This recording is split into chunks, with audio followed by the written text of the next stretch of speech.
കഞ്ഞി തന്നിട്ട് ഡാൻസ് ക്ലാസ്സിൽ പോയാൽ മതിയെന്ന് രമേശ് ഏട്ടൻ. എന്നാ പിന്നെ ആയിക്കോട്ടെ എന്ന് ഞാനും.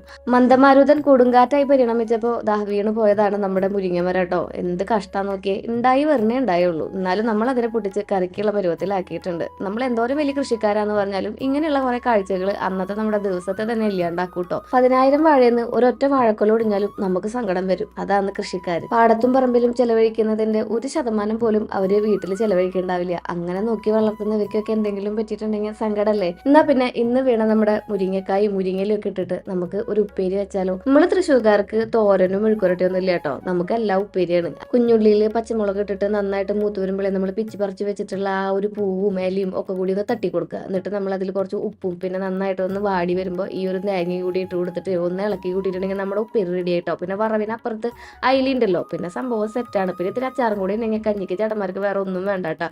ഞാൻ ഓടിപ്പോയി പാത്രമൊക്കെ കഴുകി ഇളങ്ങോട് കുറച്ചേരം കുശലം പറഞ്ഞു. വിശേഷങ്ങളൊക്കെ പറഞ്ഞ് ഇളമ വീട്ടിൽ പോയപ്പോ നമുക്ക് ഇനി ചേട്ടന്മാർക്കുള്ള ഫുഡ് സെറ്റാക്കാട്ടാ. അച്ചാറും അതുപോലെ തന്നെ മീൻ വറുത്തതും പിന്നെ നമ്മുടെ ഉപ്പേരിയും അത് നമ്മൾ സെറ്റാക്കി വെച്ചിട്ടുണ്ട്. മോന് സ്കൂളിലേക്ക് വിട്ട് ചേട്ടന്മാർക്ക് കഞ്ഞിയൊക്കെ സെറ്റാക്കി ഇവിടെ അടക്കി ഒതുക്കി നമ്മൾ ഇനി പോകുന്നത് ഡാൻസ് ക്ലാസ്സിലേക്കാണ് കേട്ടോ. നമ്മുടെ വീടിന്റെ മുറ്റത്തുനിന്ന് തന്നെ ബസ് കിട്ടും. അത് കാരണം കൊണ്ട് കോളേജിന്റെ മുറ്റത്ത് ഇറങ്ങുകയും ചെയ്യാം. ലൈൻ ബസ്സിൽ പാട്ടും കേട്ട് പോണ വൈബ് ഒന്ന് പറയണല്ലേ. അവിടെ ആരും ഉണ്ടായില്ല, ഞാൻ മാത്രം ഉണ്ടായുള്ളൂ. ഇനി ഡാൻസ് കളിക്കുന്നതിൽ ഞാനിവിടെ നിന്ന് കണ്ടുപിടിച്ചേ.